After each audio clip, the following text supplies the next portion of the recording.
Hey guys, wanted to take some time this afternoon to sit down. I think I might have teased this a little bit, but we're bringing out Matt Temmen, and he's sold to AmeriLife. I'm just kidding. That's not what happened. Bringing out Matt because we work with a lot of people, and Matt is someone that we started. Me and Bobby Beige started working with him in the Monsters program in 2020, and he of course had some success before that, so definitely not taking credit here for any success that Matt's had.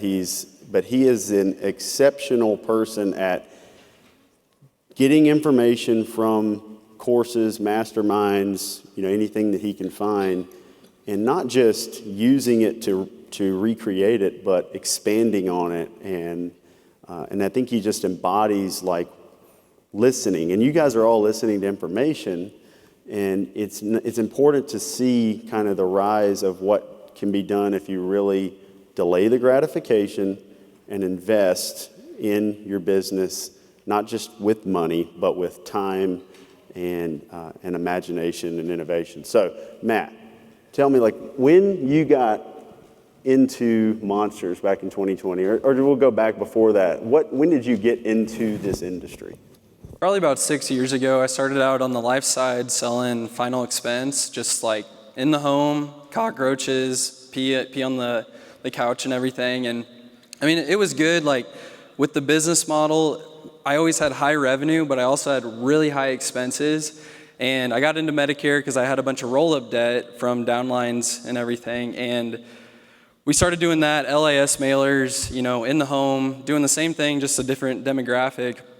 Then I met these guys, and I remember the first time I got on the phone with Justin, I was like, Justin Brock? Just kind of shocked a little bit. And they're like, hey, we're doing this Medicare Monsters thing, and we're going to teach you guys how to scale. And just like Josh and some of the people here, there were a lot of people in that group who got into it and did nothing. They take the information and they get all excited and they go home and they try something and it doesn't work, and then they're just like, that didn't work. And I think the only difference is some people just take the information and go with it, and when it gets hard, they just continue to go. And then other people take the information and either do nothing, or when it gets hard, they just stop. And I was just willing to, when it got hard, just dig into it even more, push through. And there's these cadences within business. I would say we're even in one right now. We have 32 total employees, and we're trying to dig to that next level, and it's frustrating, and it hurts, and it's painful, and the cash flow lags a little bit. But as you go, you just have to push through that stuff and understand that most people would not get through that, and if you can, that's why you can win, specifically in this industry. So yeah, it goes back to I think it's the Napoleon Hill 3 feet from gold or 10 feet from gold thing. People that try something and they're like, that doesn't work, it must be a scam, or that doesn't work, blah blah blah. And sometimes. So speaking of that, Grant Cardone said something the other day on a live. He said only poor people think things are scams. And I just can't agree more with that. I agree. Yeah, it's the thing is, if everything is a scam, not everything can't be a scam. It's kind of how I feel about conspiracy theories. They can't all be conspiracy theories. Some of them are true. But with scams, hey, every Facebook ad we'll put up, I'll put up one that's just like, hey, come to a Medicare educational webinar. People go, scam. Yeah. What? How is this? This is the worst scam ever. We get the same stuff. Scam, liar. They'll write liar. That's a new one I'm starting to get. Anyway, but when Matt came into to Monsters, I think the big deal is we're showing a different way to do business. Outside the Blockbuster FMO approach was always, we don't really know how to market, but you can drop these leads, and then if you run through enough walls, you'll make more money than you lose. And we didn't take that approach, and we wanted to work on quality advertising. But the cool thing with Matt, there's this whole nother level beyond just replicating that success, but then adding your own innovation to it and making it even better. So Matt has marketing now to a point where most people would try to, if you tried to replicate it, first it'd be the process is difficult, but then very difficult. But then the amount of money you'd spend, you'd think, why would anybody do that? But then when you look at just the not just the acquisition cost, but the first year revenue coming for the high quality prospects through marketing, it changes your mindset, because most people are looking at like, oh, my average Medicare beneficiary costs me this tiny amount to get, and he might stay on the books for 2 years if I talk to him every other Tuesday. And that's not the business we want to build. With Matt, he's bringing in people that their expectation is that they have someone that they can trust. They've gone through high enough quality marketing where they listen, and then they have a budget enough. It's not that they're rich, but they just have a budget enough and value coverage enough that they'll buy additional products, and then the service load is really low. And a lot of that comes from the things that we preach, but he's done like a really good job of making it even better. And there's this full circle in a little bit of selfishness in the long-term value proposition of consulting, because at some point, the people that we have that we're working with we end up learning. So I'm learning things from Matt now. As a matter of fact, he's probably going to take over our book mailing in July, because he's like built in his own entire print shop to really reduce his cost on some of the book mailings. I started the book mailing, told him it's a good idea. This dude goes out and reinvents it and makes it even better than I could do. So tons of things like that. But another thing that's really important, the theme that I kind of opened with you guys on was delayed gratification. And Matt embodied that to a level that I had not embodied. And it kind of made me think more. There's a couple things I learned. I'll get to the next one, but I'll stay on delayed gratification. Matt, how long ago did you finally give yourself a pay raise? This year, and I mean like... And what was it before that? What were you paying yourself before you actually changed it? So, 5 years ago was like no money, just because we didn't make any money. And then 3 years in a row, I paid myself $32,000. It's funny because I'm looking at my buddy Derek back there, and we play golf a lot in Springfield, and he's like, for like 3 years straight, he's like, pay yourself more. And I'm like, no. I will just put it all back into the business. And then last year was maybe $65,000. And we make more money than that, but we just put it all, what am I going to do with it? What was your gross revenue this January, you think? In the month? January, February. We did $800,000 in January. And it was high net, So literally 2023 paid himself $65,000 salary. That was it. Spent everything back on the business. January grossed $800,000 in revenue. And that's not from this is not like, oh, it's a really expense heavy business. The expense has been pushed into brand and hiring and scaling. It's pushed into growth, not management of existing business. So it's not like thinking, oh, you had to pay yourself low because your business isn't very profitable. It's all been pushed into growth. So next January, what would you estimate next January to be? This year we're growing revenue-wise up 198%. So we'll just say, 1.2 next January. So, and you know what you finished 2023 with?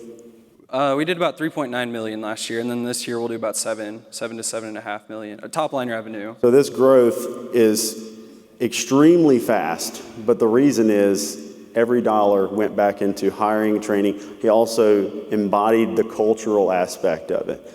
Paying well. He doesn't pay the exact same way I did. He took the way we did things, the way Bobby did things, the way certain people did things, created his own model off of that.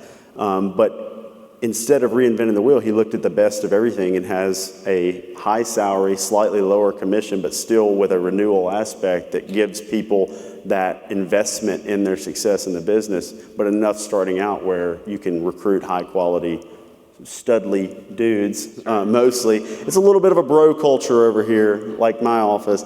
But no, we see, your office growing so fast because everybody's invested. You've got that cultural aspect that I don't think people really understand. To expand on that, there's more than one reason that I would pay myself so little, but I also think whenever you grow a culture, you don't just want to be this person up on a pedestal with your people. You want to be right there with them.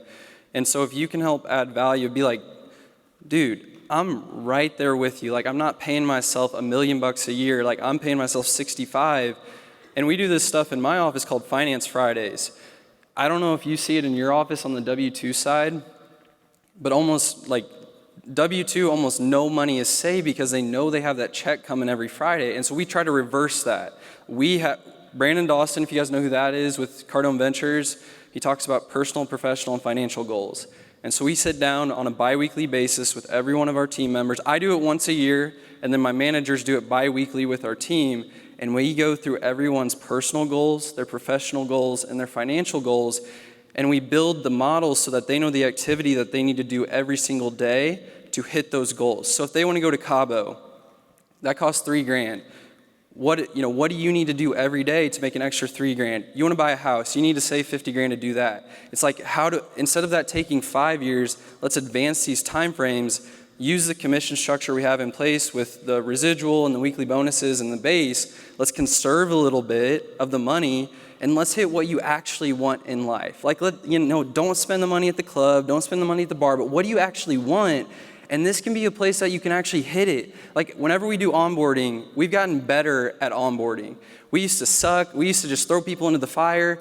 And unfortunately, that just does not work. If you want to build a team, you want to build a culture, you have to be a culture that develops people.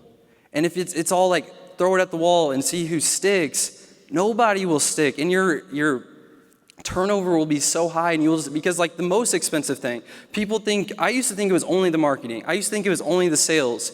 But if you have a good team, they will move mountains for you. But you have to show them that you're right there with them. You're being a leader. You want them to win, and everything's in place. So, you can't just pay them $40,000 a year. Like, one of our highest performers in his first year, like he made $38,000 the year prior. The first year with us made $94,000. And I know like many people make more than that, but what does that do for a person in Springfield, Missouri that goes from $38,000 to $94,000? Yeah. With no chargebacks, no expenses. Paid for health insurance, team trips, team incentives, like the whole thing. And the fact that when you're recruiting people, you're not looking for the pie in the sky guy that's like out there saying, we had this guy, when we were doing PPF too. If anybody knows, doesn't know, several people probably don't know this, but with love him or hate him, this is not an endorsement of the Grant Cardone You group, should go though. Like if you have, not to go off too much topic, if you haven't gone to the Cardone Ventures like workshops, I'm not like, just go, because they are very good. And I've sent 6 of my team members there, my management team. Like, it'll help you and it'll help your team. It costs some money, but just go and you'll make more money than you ever had. I spent $160,000 with Cardone Ventures in training 1 year. So I didn't spend that much.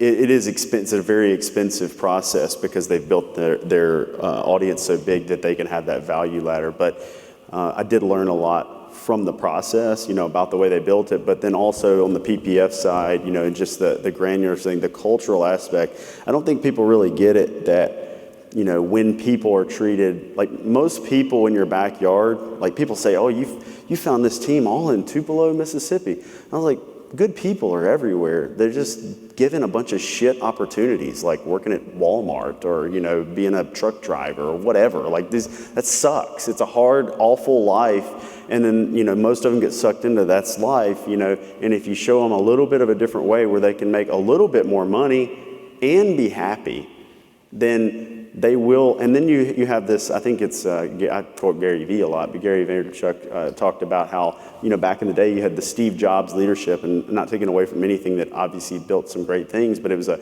extremely demanding type of CEO culture. And we've had this, I think, generational shift where, up and coming young people don't respond to that. And so you hear this silly thing all the time that's like, these kids these days don't want to work. Well, it's just really that they're not responding to the same type of attitude that they were getting back in the day, that people would respond. Everybody wanted to work for Steve Jobs or whatever, or they were just used to that culture. Now they want to feel like they're working with someone who's working beside them, who's going through these things and is actually leading them and giving them a better quality of life.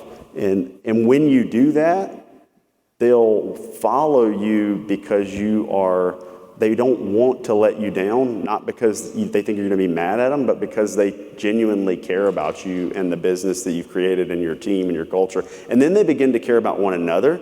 So we're at this phase now at 42 employees, which, there's huge businesses out there. 42 to me seems small at this point, but because now I can easily see a path at the rapid growth we're experiencing of being 150, 200. But at 42, it's not just about them caring about me anymore. They care about one another. And now we have mid-level management. I'll tell you, this is something that Matt maybe knows he's done for me because I've said it a little bit, but having people that we've helped, that then to see how fast they grow has helped me be like, because to be honest, there was a period where it was like nobody's really competing with me other than like private equity-based call centers or publicly traded groups.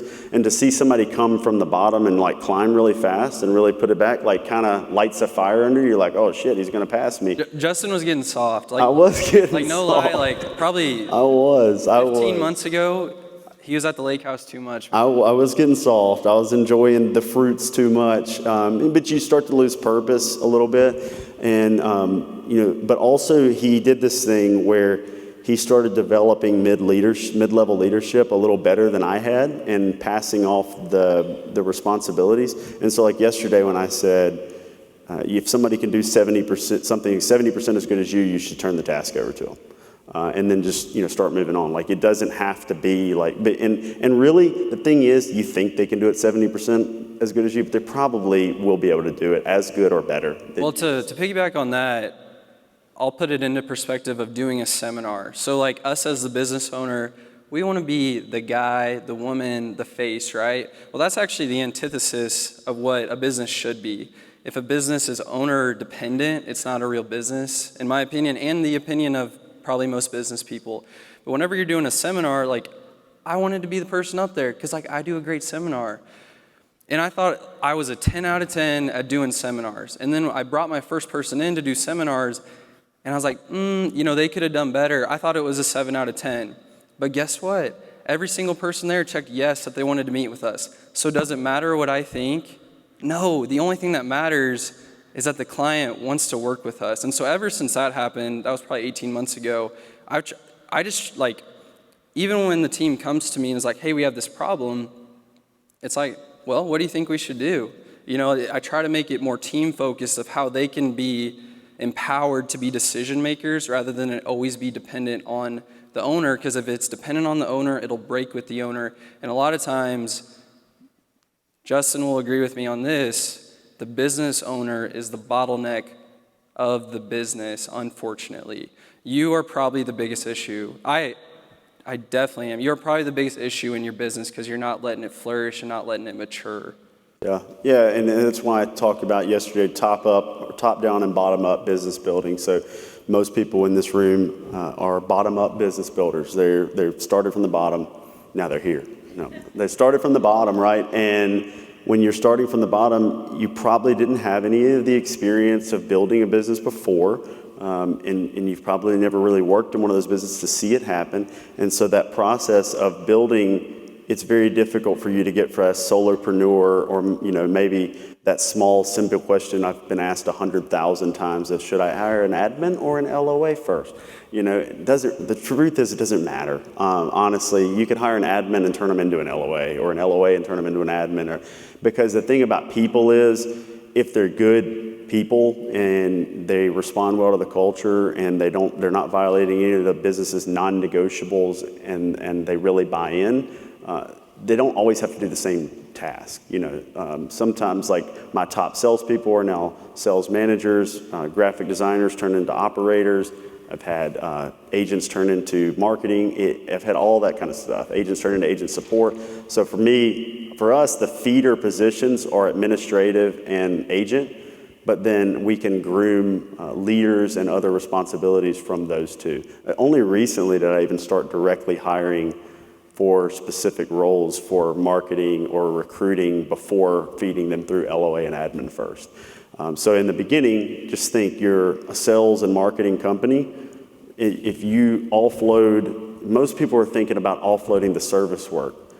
offloading the sales should ultimately be your goal. And then when you do that, you're the marketer, and then eventually you want to offload the marketing, and now you're the operator, and then you want to offload the operations. And you're slowly building yourself out where you never have to sell. The only reason I sold 51% of the company, honestly, was there was a little bit of liquidity that I wanted for my family to make sure it was good, but then also to give me this last rung of the value ladder where I can take these agencies that we're building and give them that as an opportunity and have that capital to invest in their business.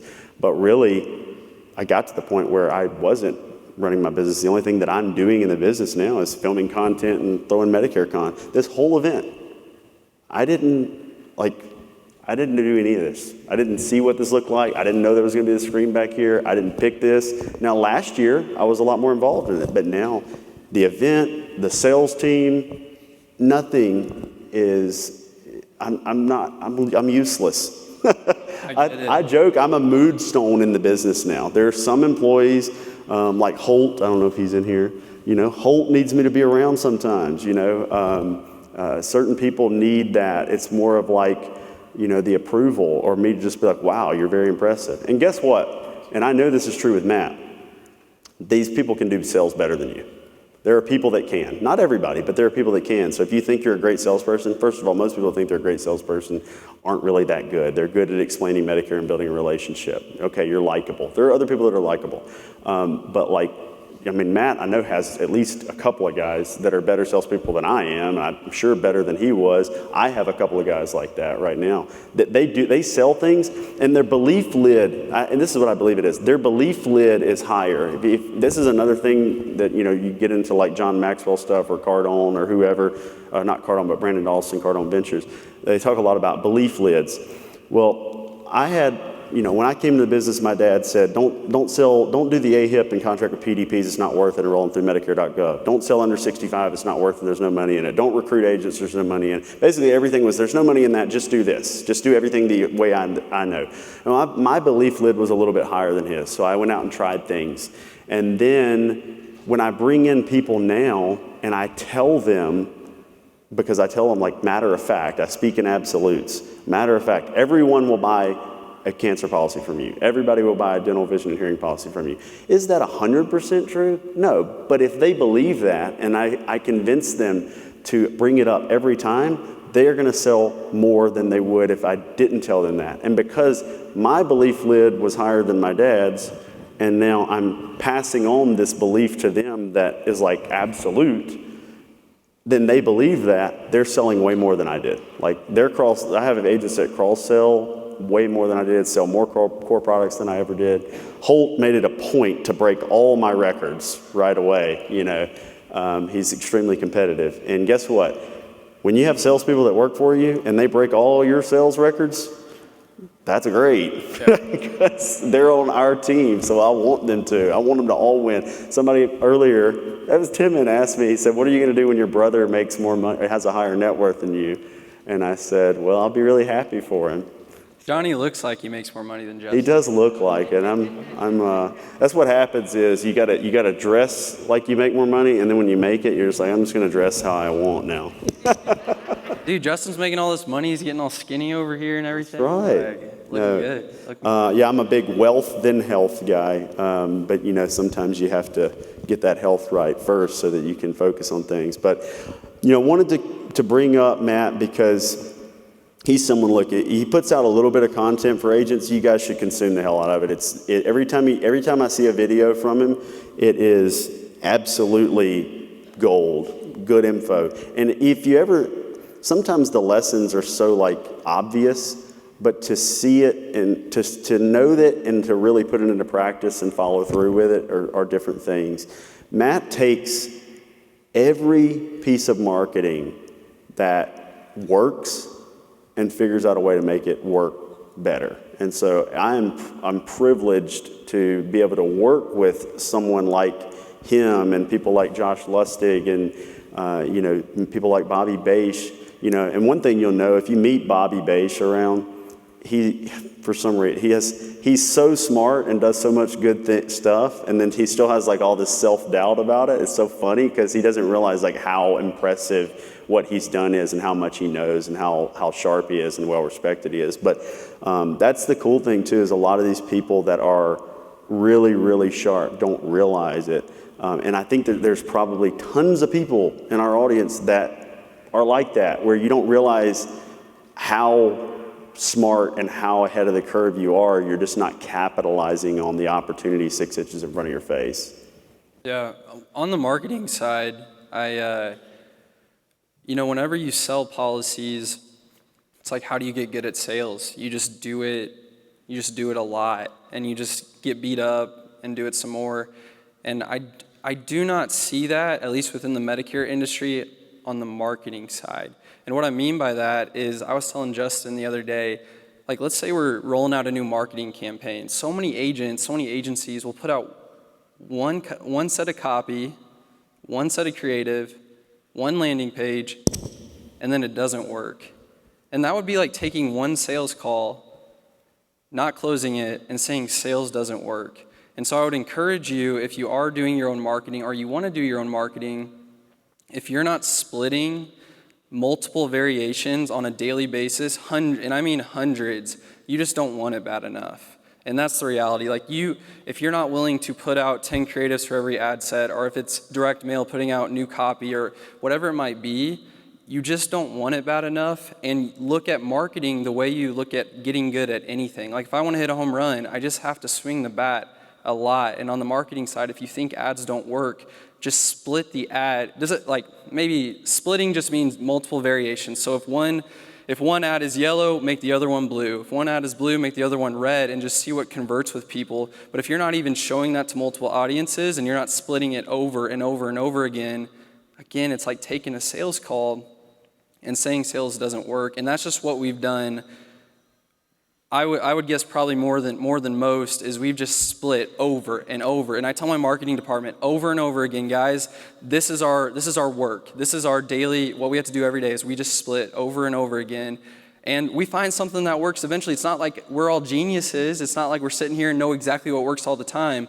But we just do what's required. We do the work to get to what works. And then we scale from there. And if there's anybody that's willing to spend money, there's some big dogs in the room for sure. But when we find something that works, we'll start spending $1,000, $5,000 a day on that once we see it works, and then it can lead to something pretty good.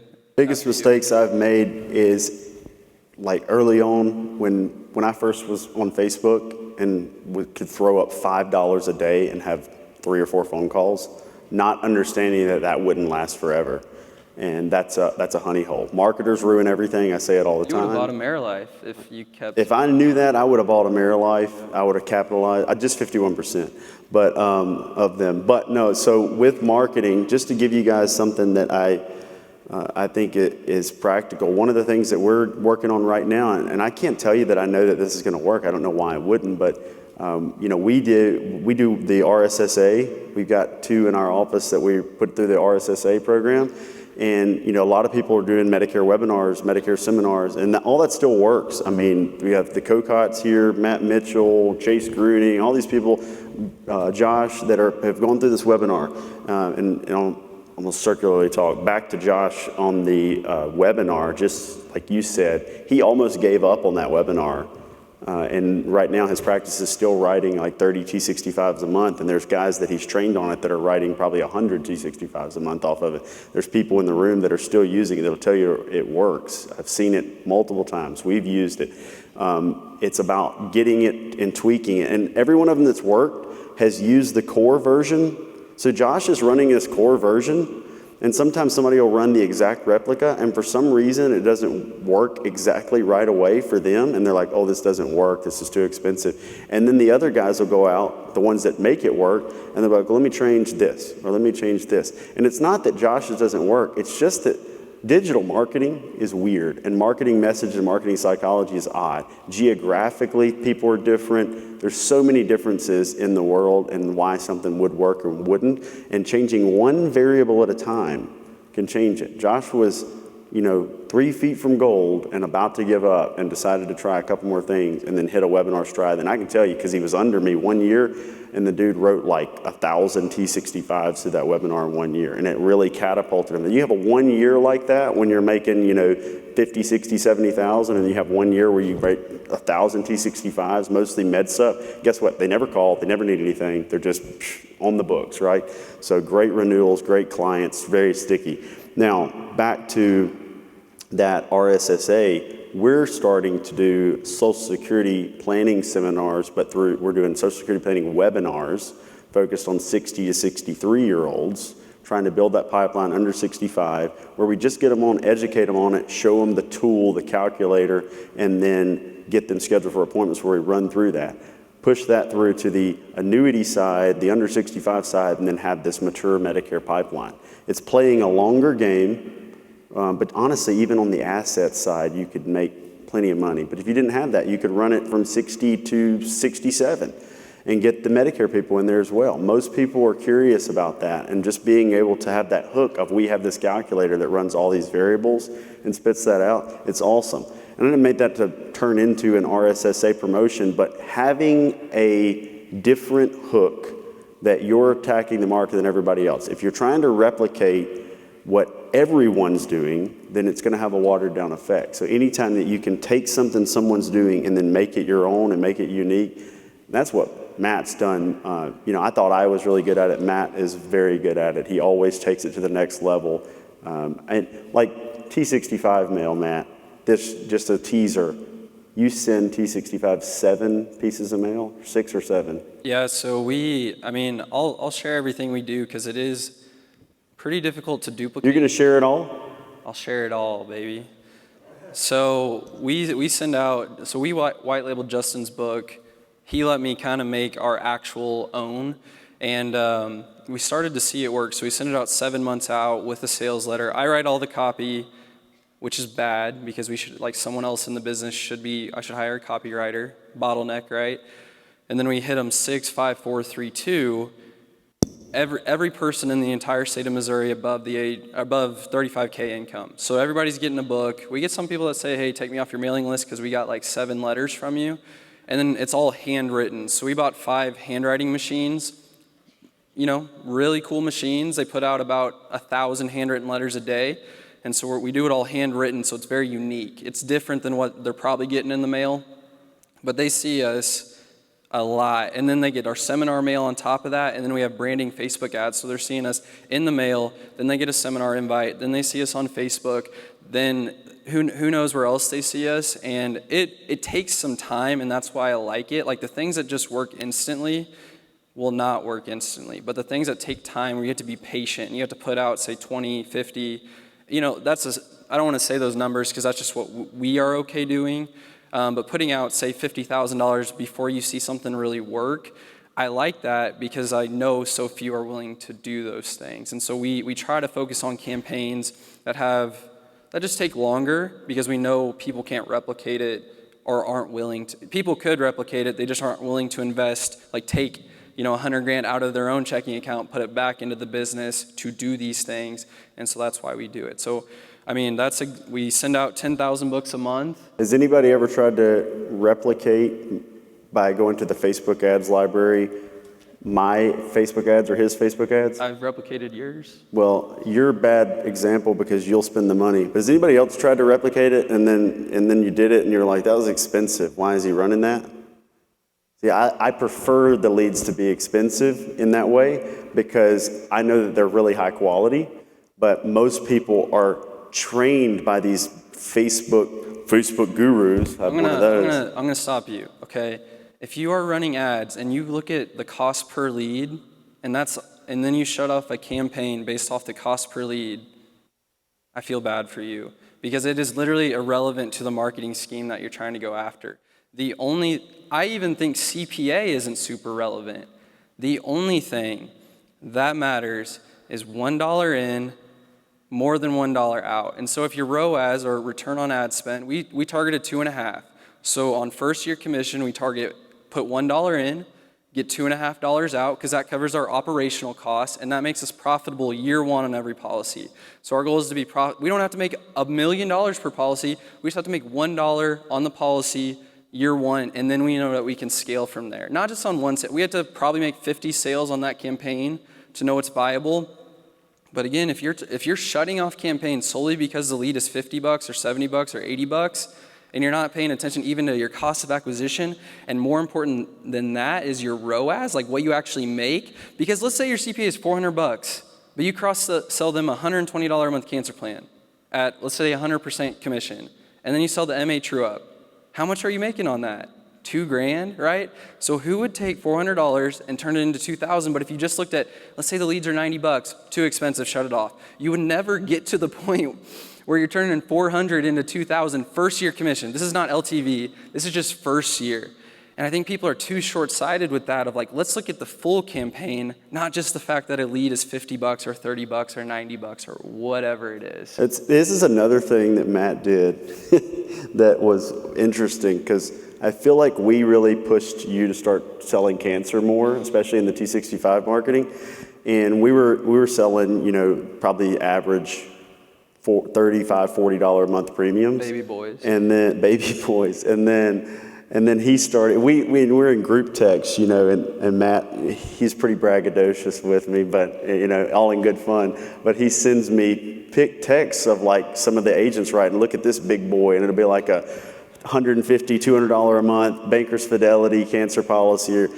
And think about these are, so when you're marketing the way he's marketing, and the way we market, where you're getting high quality prospects. It's what people don't understand when they say Holt wrote, 650, 700 policies in AEP. You're not understanding that a lot of those appointments are a husband and wife with 6, 7 applications, because we're writing Medicare supplements on both of them, cancer on both of them, and DVH on both, or whatever that is. But the cancer policies, when you're doing high quality marketing, the people that respond to it, think about it. Would you respond to some of the marketing you're doing? Okay? So like if somebody somebody that's responding to a BRC LIS mailer, they're going to respond to that shitty mailer over and over and over again. So it's going to reduce that lifetime value. Plus the first year commission total for that client is low because you can't cross sell them much, right? If I can get a higher quality prospect that will buy all of that benefit because they see the value in it and they have the budget for it, that first year commission is so much bigger. And the only way you're going to do that is to stand out big time. And, he's the only one I knew that scaled the handwriting machines, so far. And part of that's because it's expensive and it's cumbersome. But the value is worth it. Expensive and cumbersome is like, it's that the problem is you don't believe it, because the thing is, it's expensive and cumbersome. Okay, to set up that operation takes time and effort and energy, and oh my gosh, and then it's expensive. But if you knew for a fact what he knows for a fact now, you would do it. The difference is there's some people that don't know it for a fact and they just believe it and they say, screw it, I'm going to try it.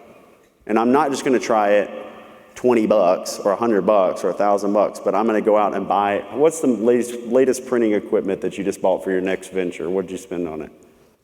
A $13,000 a month lease. $13,000 a month lease for a printer so he could reduce the cost of his book mail output. Because we're going to go, send out like 100,000 a month versus 10,000, and watch your guys' markets. If you see, I get a lot of texts from agents like, hey, my client got your book. And it's all good, because like even if they don't go with us, like they're still getting we get what we need to make money, so they're still getting the book, and it hopefully helps them sell their policies too. Well, and I get texts all the time from downline agents of ours that are in the house writing a policy, and a lady will say, I've been reading this book, and it'll be a book from Justin Brock. So, if you see somebody else, if you don't think small about the market, like don't think like, oh, I saw Justin Brock's running a Facebook ad in my market. I had somebody get mad. You're running Facebook ads in Texas? Dude, come on. You're not writing all the Medicare beneficiaries in Texas. Chill the F out. Like, what the hell are you talking about? I'm going to run them in different places and test different things. He's going to do that. Other people are going to do that. It's going to be somebody. Would you rather us be up here teaching on how to do this stuff and not actually participating in the marketing that we're telling you to do? What kind of bullshit is that? That's where the fake gurus are. If you don't see me running Facebook ads and mailing books and spending $100,000 a month on marketing and growing a business and hiring LOAs, and I'm telling you to do it, then I'm full of shit. But you know where the highest amount of revenue and the highest net margins we have in our business are? The stuff that I'm telling you to do. You know, the reason we do this is it's additional revenue. We're trying to make additional revenue with agents. It's invigorating. It's fun. I enjoy it. I learn from you guys. So selfishly, everybody in here has something you know that I would love to know. You know, everybody does. And the cool thing is, if I give you a whole bunch of value, a lot of times you'll tell me something and I'm like, why are we not doing that? I know you've learned from agents that they probably think they're not big and they have something. Most of you have something you know, and you just don't really understand how valuable it is, so you're not spending enough money on it right now. And that's like probably a large percentage of the room has something that you know how to do or some in, and you're just not believing in it enough to truly capitalize on the opportunity. That is one thing that honestly confuses me. Because I'll have individual agents come to me and be like, hey, I spent $100 and got 7 clients. Awesome. Like, why have you not emptied your bank account on, why? Like, seriously, I'd go out and take out multiple credit cards at this point, but it's because I believe in it, and they're still not understanding. And not to mention, when he talks ROAS, return on ad spend, if you don't know what that acronym, he's using first year return on ad spend. We're in a renewal-based business. The lifetime value could be double, triple, quadruple that or more. Return on ad spend, when he says, I got to make $1 first year, and he's normally probably using the core policy and not even the cross sell, but even if you have your average return on ad spend, and the crazy thing is, the more you try it and the more success you have, the more data you have to actually accurately predict what that is. Well, and then you get confidence from it. Yes. Because like the first time you spend $1 on Facebook or Google or direct mail or whatever, you're like I remember, I bought 20 Facebook leads for final expense, and you're like, oof, $500, like I don't know about this. And then you buy more, or then you start to do your own lead gen.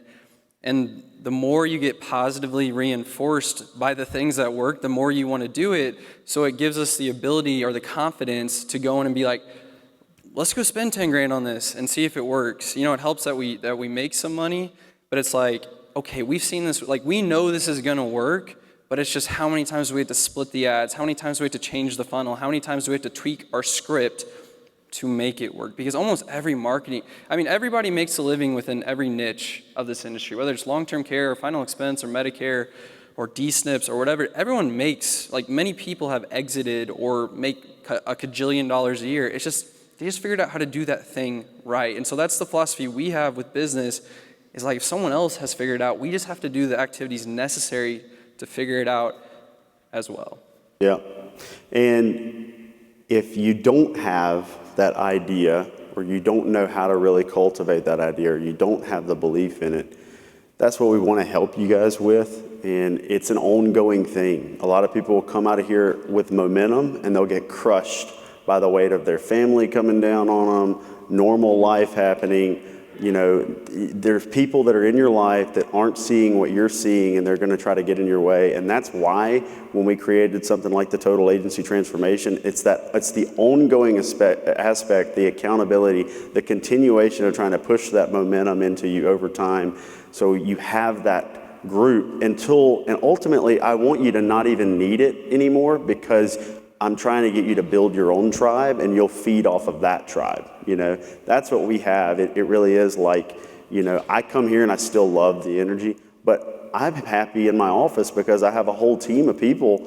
There's times where there was a year, he says I got soft, there was a year where I didn't want to leave and go to any events because I was so happy in my office.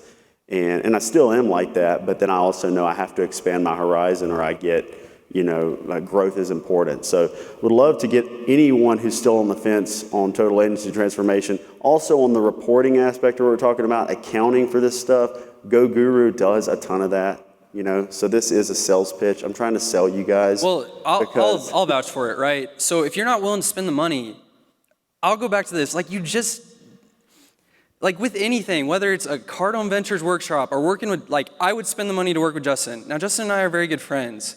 And so, like, it works out. But I've paid him. He doesn't have to pay me anymore because he gives me as much value as I give him now. So we have that relationship. But he did pay us. But I don't know. You can check the Stripe account. I've probably given you $50,000 over the course of the last Probably have. And I am not shy about that. I will just pay people all the time for just to learn. And if you're not willing to do that, it's probably just not going to work. You need mentorship. Just like 4 years ago, I don't know, you were probably doing 5 million, 8 million at the time. I was doing no million at the time. And it's just like, if I can latch onto someone like Justin or latch onto someone like Beish and learn from these people, if you could spend $9,800 and go make $7 million 4 years from now, you would probably do that. And like I have invested just this month I've spent like $22,000 on consulting or courses. I do it all the time. I'm probably this close to spending $190,000 to work with Dawson. Yeah. We'll see about that. But if you're not willing to invest, it's like every time I talk to someone, and if you're not willing to put the money in, I'm sorry, you're either never gonna get there, or it's just gonna take, like, would you rather it take 2 years or would you rather it take 20? Yeah. And I just wanted it to take 2 years, or 4 And years. it's a value ladder. I built my business for a long time without going. The reason I started doing the Brandon Dawson thing at the time is I was like, what else is there operationally? That was a big thing there. It was an operational thing because our marketing and sales seesaw that we were on, eventually it's like, okay, I need mid-level management. I need to understand M&A a little bit. I had to start understanding these other things, these other concepts. And it's cool now because now I've learned a lot of this. I can teach on it. But there is a point where there's other things you need to learn that I can't teach, and latching on to people like Matt and others, but also this aspect of getting around other people that are trying to grow. You'll get into a group like that, like what we're going to have in the Total Agency Transformation, and there'll be people from within there that become monster successes that you get to latch onto. There'll be people that me as their mentor become one of my best friends that I told you guys, me and Tempest are finally having a wedding next year. He'll get an invitation to that because we want to party with him because these are my best friends. So it just happens that way. It's an impactful thing. It's cool. It's cliche. It's whatever. But I don't know. That's just how I've lived, and it's fun to win with other people, especially when you find the people that are willing to flip that switch and say, screw it, I'm going to go all in and try everything you're telling me. Because there's actually, what I hate is when somebody actually pays us and doesn't do it, because I just hate it. I call them conference whores, I do. They'll come to every event. And don't get me wrong, we have a business where there is a portion of the revenue that will come from people that will go to every event and not do anything, If you do that, by the way, I will be honest, I've had conversations this weekend where if it's solicited advice, you're asking for advice, and you do not implement, I'll punch you in the nuts. If you're a man. Yeah. If you're a woman, I won't do that. But why even ask? If you're not gonna go do the thing, you're honestly, you might piss off the people you're asking if you don't go implement, because why would we give you the information? We wanna see you win. We want to see you go out there and do it. There's people that I use as references. One of them may be in here, I'm not sure, but there's people that I've used as references that know so much because they've sought so much mentorship and capitalized very little on it because they just won't put their money and their time where their mouth is, but they know so much. It's like, have you ever sort of talked about physical fitness with someone, and someone who's out of shape tried to tell you how to get in shape? They probably know what they're talking about, but they don't do it.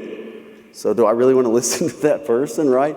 But there's a lot of people that do that. And so the big deal is get the information and use the information. It's really 10% of the people. And so if you say, I don't want to buy Total Agency Transformation because I might not use the information, well, just use the information. That's all it is. You're basically, your doubt is in you. It's less in the program and the opportunity. It's in your ability to capitalize on it. But you have the ability. There's just this switch you got to flip. If anything you can get from, even talking, if I can be of value to anyone, or Justin, or anyone affiliated with the program, Josh, and I'm not affiliated, by the way. I just believe in working with these guys.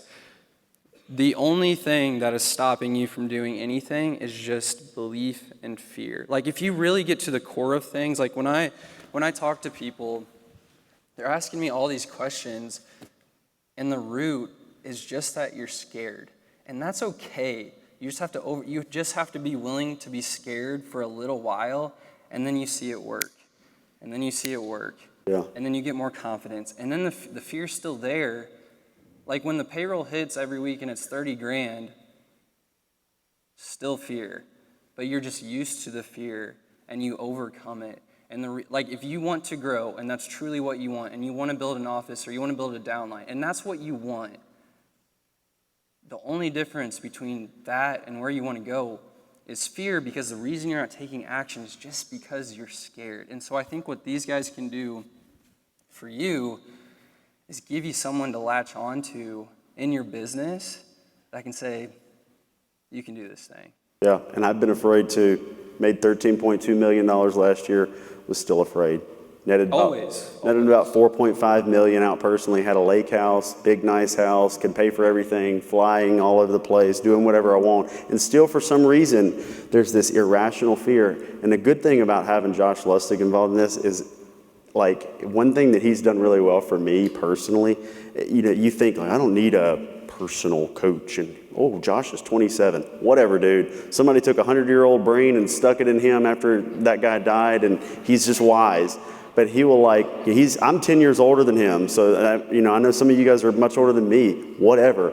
If you have, what he's done in my brain sometimes is like telling, and it's just so simple, but he does it in a way that helps me identify, like, the worst case scenarios are still so good, and somehow you still have fear because it's just this human thing, And so, like, whether you buy a Total Agency Transformation, or you get Go Guru, or you join our team, or working with us in any way, I mean, you're here at Medicare Con, you've already committed time and probably money to be here, and so even if you don't do any of that stuff, if you have an idea, capitalize on it. Pull the trigger, do it, spend the money, and quit quitting before you hit that, you're 3 feet from gold. So just quit quitting before you get there. And right now, we have